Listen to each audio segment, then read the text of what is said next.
Good morning and welcome to another edition of Northport, A View from Here. My name is Gene Matthews and I'll be your host today.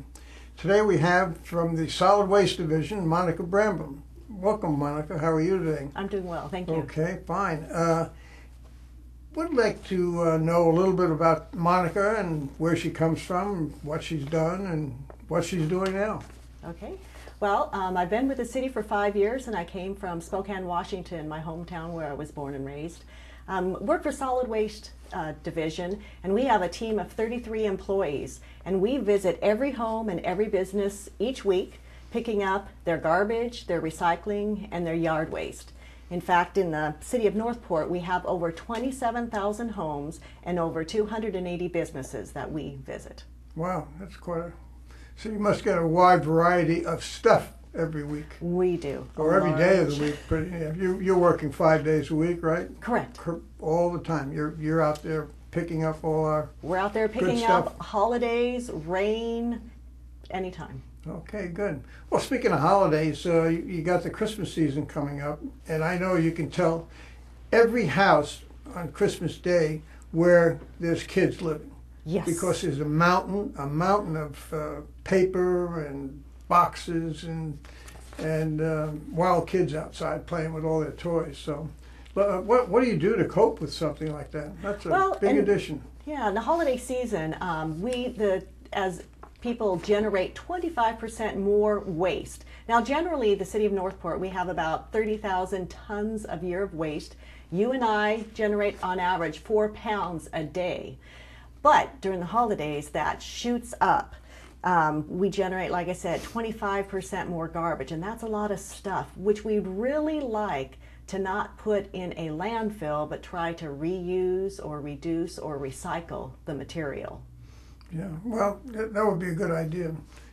What can the people do to trim the waste that generated during the holiday seasons? Well, let's start with the holiday parties. Do you know 1/3 of the food that you have for your holiday parties goes to waste? So as you think about it, think how much do I really need, and limit the amount so you adequately have the proportions. And then with leftovers, either freeze them or send them home with guests. They would really appreciate that. Try not to purchase more than you need, and make your guests feel special by using real glassware, plates, linen napkins. Forget the disposable stuff. Consider getting a living tree, and at the end of the season you can plant it in your yard for shade or erosion, or you can give it to a neighbor or a charitable organization. And then there are the gifts that everybody likes.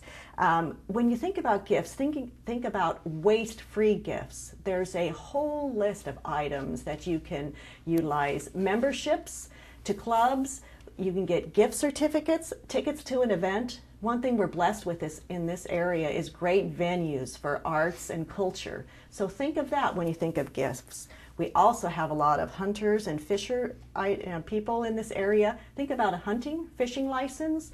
Also, a pass to the Florida State Parks, an annual pass. That's some ideas. Services, maybe you're short on money, but you have a lot of valuable knowledge that you can spend. Maybe mow somebody's lawn, bake for them, babysit. So there's a lot of ideas you can give, gift of time, without having to purchase stuff that maybe months later becomes garbage. Yeah, even a pile of lotto tickets would be good. That's a great idea. The winning one would be best. That would be the best one. Yes. And you hear about all these people. They do things with the recyclable goods. Arts and craft type things. What's your suggestions or what's your feeling on that? Well, you're right. You can, if you have an item and it can't be used in its intended form, think about gifts. And this is the holiday season, great time to sit down with your friends, your kids, and people like things that are made from the heart. So I have some examples, and we'll go from very easy to very complex. And let me tell you, anything you can think of, there's a craft for it. Just go on the internet and it'll be there. You've heard of taking old greeting cards, take off the side. That's a good tag there. You can use that. Think of all the chipboard that you have at your house. This was an old Zest box. put some Chipboard. What chipboard is just cardboard? Or? Well, it's your cereal boxes, your cracker it's boxes. okay. It's not corrugated, but it's thick. It's Yeah. like that. So and your soap boxes come in that. Get some wrapping paper, paste it on there, and that's a nice little tag for your gifts that you can use. CDs, thing of the past, but everybody has them around. You can do a lot of craft items with the CDs. This was made into a Christmas ornament, but there's, just thousands of things you can do with CDs. Plastic. We have a lot of plastic bottles that people like to utilize. It'd be best if you use a reusable bottle, but a lot of us, have plastic bottles. If you take the ends of your plastic bottles and cut them out, you can make either just little ornaments or garland for your tree. And you have cut them in different shapes. Cut them. You can be as artistic as you wish. You can also paint them colors, sprinkle them with glitter. Just get as creative as you wish. And like I said, it can go from simple to complex. This garland is actually made from your bottles. You have some tops of the bottles here cut into different shapes. You have the bottoms. You have the middle for the base. And then you can cut out these little fribble. And again, you can go simple or you can have painted this into colors. So like I said, anything that you have at home that you think you're going to throw away, go on the internet. There's a craft there for you that you can make. And do you go out and teach people this? I don't teach the people, but we can offer advice, and like I said, the internet is a great resource. They have all the this actually, I found on the internet, and it had great instructions. I was able to do this, so there's anybody can follow the very simple craft items there. As you know, I'm involved with the Boys and Girls Club, and when you're showing me this, I can just see these kids, with all this stuff, and just making stuff out of garbage, literally. It is, yes. And so, again, it's great. Now we have some craft items, usable items, as opposed to a pile of garbage that's going to go into the landfill. Well, plus they can make Christmas presents. Yes. And again, what mom doesn't love, to have something made from her child that, you're going to keep for, 50 years. That's what they make big refrigerators for. Hang it up. That's true. Hang all that stuff up. That's true. And that's very exciting, and maybe we're going to call you from the Boys and Girls Club and get some advice as to where to go and where to look. Yes. Okay, is that good for you? And what else are you doing over there, besides having fun? Well, again, we pick up the garbage and recycling, but we really like to promote people not generating it. Other ways that you can help not generate garbage, especially around the holidays, if there's crafts you can do, but you get some new items, what are you going to do with the old material? There's a number of wonderful organizations in our area that would love your reused items, from furniture down to clothing. Goodwill, Salvation Army. We have our own Northport Community Children's Closet that likes children's clothes. So instead of piling it up at your curb for us to take away as garbage, make a phone call. They could use it, and they actually help the community for those items that are still usable. Yeah, we use them quite a bit ourselves. I don't know where I'd be without Goodwill, at least. Yes. I don't have children at home anymore, but my grandchildren live here, so we bring over plenty of stuff to the children's closet, and it goes to a good use. It does. And Monica, on recycling, there's more to it. It's more intricate than we spoke about before. Can you add on the recyclables, the bins, the leaves can only be put in bags and things of that nature? Sure.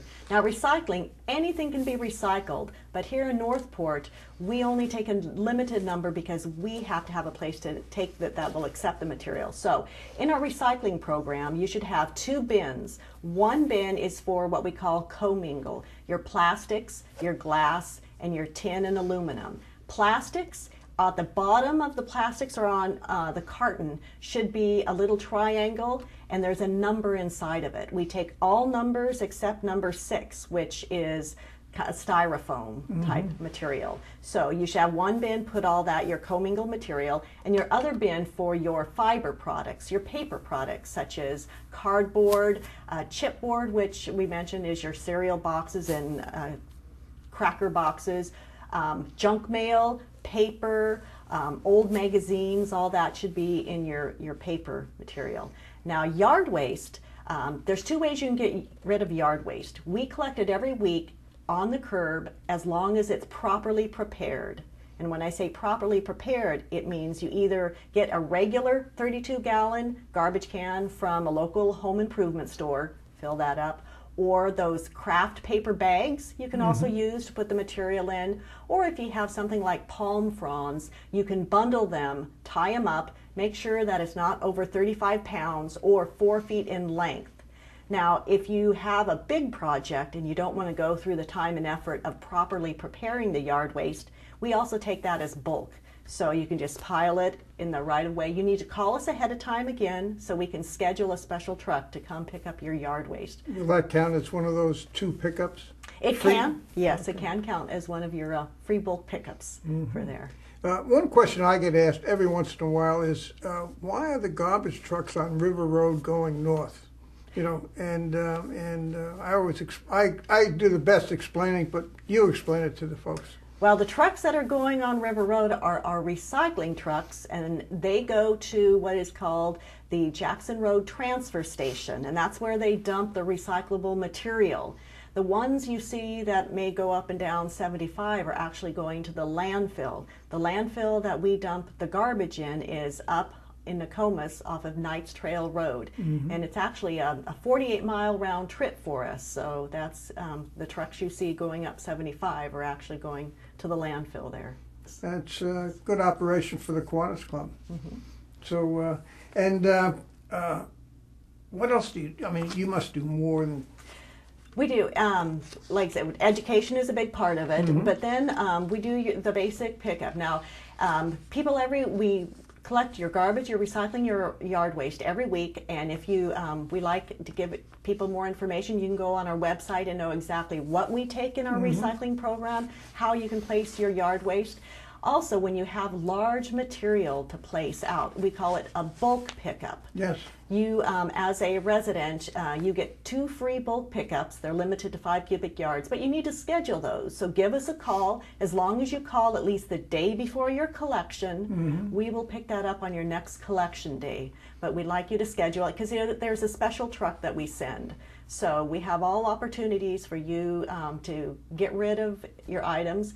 For recycling, a lot of people don't know, but we also take waste oil, put it in a 1-gallon milk jug with a screw top lid, write waste oil on it, place it by your recycling container. We also take batteries, marine and vehicle batteries, again, just place them by your recycling container, or dry cell rechargeable batteries. Okay. Put them in a little baggie and place them on top of your recycling. See, people don't know that. I don't think. I didn't realize that you take as much as you do.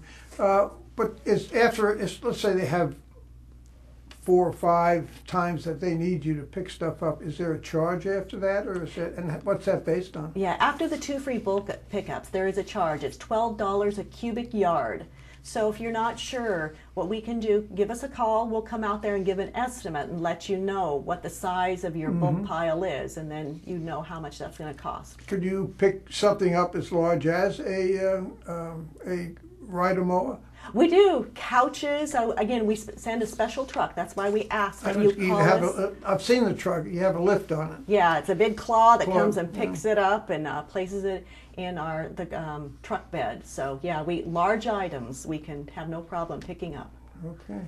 Well, I think we're drawing down to the end of the program, and what kind of special thing might you add to what you already do? Well, when you are generating garbage, take a look at it. Is it really worth throwing away? Can you still use it? Maybe not for its intended purpose, but is there another purpose? Can you reuse it? And then at the very end, if you need to throw it away, you can't reuse it, somebody else can't reuse it, can you recycle it? And you should consider all those factors before you place that in the garbage. So what you're saying is one man's junk is another man's treasure. Of course. Okay. And with that, if you want to wish the folks a happy holiday season, you can do that. Yes, happy holidays, and please trim your waste. There you go. Thank you very much.